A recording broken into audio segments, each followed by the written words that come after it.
అతిథులంటే ఇలా వచ్చి అలా వెళ్ళిపోతూ ఉంటారు, అంతేకాని ఇక్కడైతే ఉండిపోరు కదా. తెలుగు ఇండస్ట్రీలో కొందరు హీరోయిన్ల విషయంలో ఇదే జరుగుతుంది. ఇప్పుడు కోట్లలో పారితోషికం ఇచ్చినా, కావాల్సినంత క్రేజ్ వచ్చినా వాళ్ళు మాత్రం మేం అతిథులమే అంటున్నారు. మరి టాలీవుడ్లో ఎవరా గెస్ట్ బ్యూటీస్? ఒక్కోసారి కొందరు హీరోయిన్లు చాలా తక్కువ టైంలో పాపులర్ అవుతుంటారు. రావాల్సిన దానికంటే ఎక్కువ క్రేజ్ తెచ్చుకుంటారు. అందులో మృణాల్ ఠాకూర్ ఒకరు. సీతారామంతో టాలీవుడ్కి పరిచయమైన ఈ భామ హాయ్ నాన్నతో స్టార్ట్ అయ్యారు. కానీ ఫ్యామిలీ స్టార్తో రేస్లో వెనకపడ్డారు. ఈ మధ్యే అడవిశేష్ డెకాయిట్ సినిమా ఓకే చేశారు. బాలీవుడ్లో మృణాల్కి అవకాశాలు బాగానే వస్తున్నాయి ఇప్పుడు.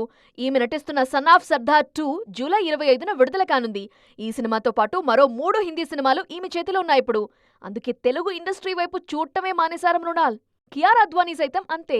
అప్పుడెప్పుడో 7 ఏళ్ల కింద భరత్ అనే నేనుతో పరిచయమై వినయ విధేయరామలో చరణ్తో జోడీ కట్టారు బ్యూటీ. మళ్ళీ 6 ఏళ్ల తరువాత అదే చరణ్తో గేమ్ చేంజర్ చేశారు. మధ్యలో ఎన్ని ఆఫర్స్ వచ్చినా నో చెప్పారు కియారా. ఇకపై చేస్తారో లేదో క్లారిటీ లేదు. వార్ 2లో నటిస్తున్నా అది కూడా హిందీ సినిమానే. దిశా పాట్నీ కూడా 10 ఏళ్ల కింద 2 తెలుగు సినిమాలు చేశారు. మళ్ళీ మొన్న కల్కిలో కాసేపు కనిపించారు. కంగువతో కాసేపు సూర్యతో మెరిశారు.